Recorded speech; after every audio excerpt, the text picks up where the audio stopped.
Carolina, my message is clear. Disaster is at the doorstep and is coming in. Hurricane Florence is getting closer. We are now just hours away from seeing heavy winds and rain move in. And we've got live team coverage this morning from the coast right to the Triad with the latest on Florence's path, its potential impact, and how people are now preparing.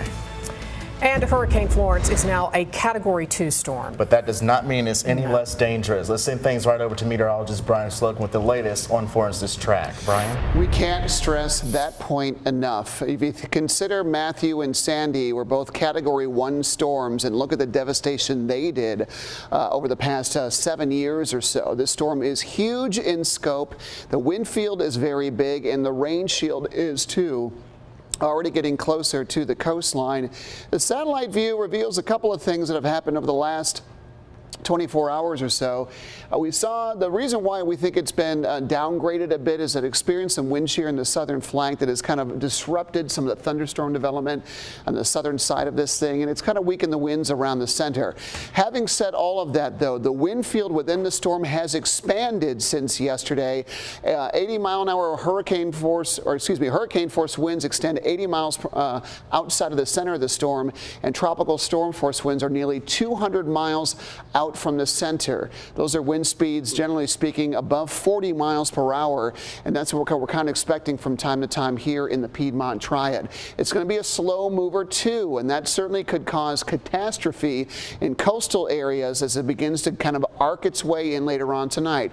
We expect the track to kind of feel the effects of that steering ridge and flatten out a little bit, making landfall with over 100-mile-an-hour winds. We're looking at gusts along the coast around 80 to 100 miles per hour later today and into tonight. From there, it just kind of slowly chugs along onshore, bringing in that heavy rain, wind, and storm surge from early tomorrow morning to early Saturday morning. From there, the winds turn a little bit weaker. Tropical storm force winds extending out from the center over much of the Carolinas and then curving back to the north. The questions that we're trying to figure out today is how big is that rain shield and how far north does this heavy rain get initially? If it comes in across our southern counties Saturday, excuse me, that's really going to start to add up to some very heavy rainfall totals across our southernmost counties, mainly south of I-40. So again, we're kind of digesting the new information coming in. We'll have much more in the storm coming up in a bit. Brian, thank you. Our team coverage continues this morning live in Wrightsville Beach. Yeah, Jared Hill is watching conditions there. And Jared, what's the latest? Well, guys, the town of Wrightsville Beach is actually now completely cut off. You can see right here behind me, those flashing lights are police officers who are set up a checkpoint out there, actually, which is now more of a barricade because the only people being let into this area are first responders. If you look at some video from yesterday, you can see there was kind of a mad dash for residents to get back in and finish up any last-minute preps before this storm, hopefully before they evacuated also. Inside of the town, completely deserted. Almost every home and business is boarded up out there. Really, nobody even on the streets. It was kind of weird, to be honest. We even had to evacuate our own hotel, which was right on the water. We actually moved a little bit further inland to Wilmington. Driving around, pretty much everything is closed in the Wilmington area. That's restaurants, Walmarts, stores, all that kind of stuff is just shut down. Hotels are, in fact, pretty booked up. It was tough for us to find one just to be able to cover this storm. So it's a really interesting situation here. I've heard a decent amount of reporters refer to this as the calm before the storm, which I guess is technically true, but I don't think that I would describe the feeling here as calm ahead of this hurricane. Guys, back to you. All right, thank you, Jared. And Jared, before you go, have you talked to any other families who are still in that area? Yeah, a lot of the families who are in the area. So, to my knowledge, not a ton of people are in Wrightsville Beach proper. A lot of people have been evacuated or have had to evacuate to somewhere else. Some of them are actually staying at the hotel that we're at now. A lot of families, a lot of young kids out there, and I think parents are just trying to make the best of this situation, which I can imagine is pretty tough.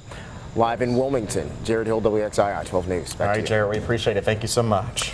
Well, time is running out to get away from our coast. Highlighted in red are all of the counties in the Carolinas that are under mandatory evacuation orders. That includes Wrightsville Beach, all of the barrier islands, as well as Charleston County, South Carolina. And evacuees from the coast are making their way to the Triad right now. Here in Winston-Salem, the Lawrence Joel Veterans Memorial Coliseum began taking folks in last night. That's where we find Meredith Stutz this morning. Meredith, is there any room left there at that facility?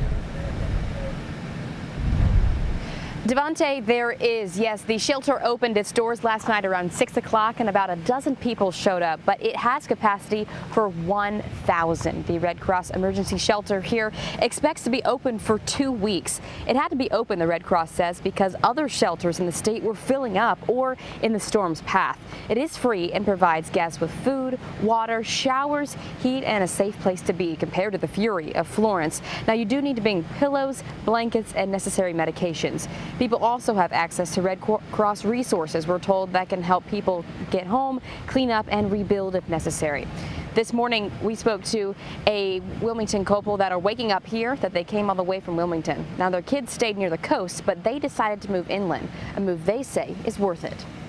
That's where it came. Especially after driving 3.5 hours to get here. Yes, just knowing that we are together and that there's a safe place where we can lay our heads, it means a whole lot. I know it does. Now, again, this shelter is open today for people to come on out. Now, you cannot bring pets inside the Coliseum, but you can take them next door to the Winston-Salem Fairgrounds Annex. And we have a full list of all shelters open throughout the state on our website. Just head on over to WXII12.com, including a brand new shelter opening this morning. It's called Lamb's Chapel. It's located in Alamance County. Reporting live in Winston-Salem, Meredith Stutz, WXII 12 News. All right, thank you, Meredith. And shelters along the coast are also filling up. And thousands are trying to escape before the arrival of Florence, but some aren't trying to go too far. Our Bria Love has more on the situation in New Hanover County. Bria, good morning.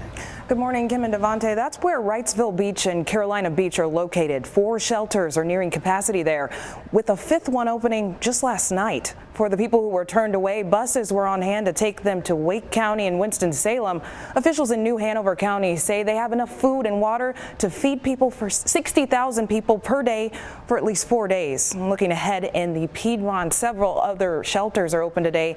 The Lamb's Chapel will open its doors at 10 in Haw River, and at noon, the Glenwood Recreation Center opens in Greensboro, along with Rockingham Middle School in Reedsville. And at 8 tonight, the First Baptist Church in Asheboro. Reporting in the studio, I'm Bria Love, WXII 12 News. Bria, thank you. Welcome to the team. Still to come this morning, our team coverage continues. You're looking live this morning at Myrtle Beach. Reporter Travis Mackel will join us from the coast with the latest on the conditions and preparations happening there. It is 5:08.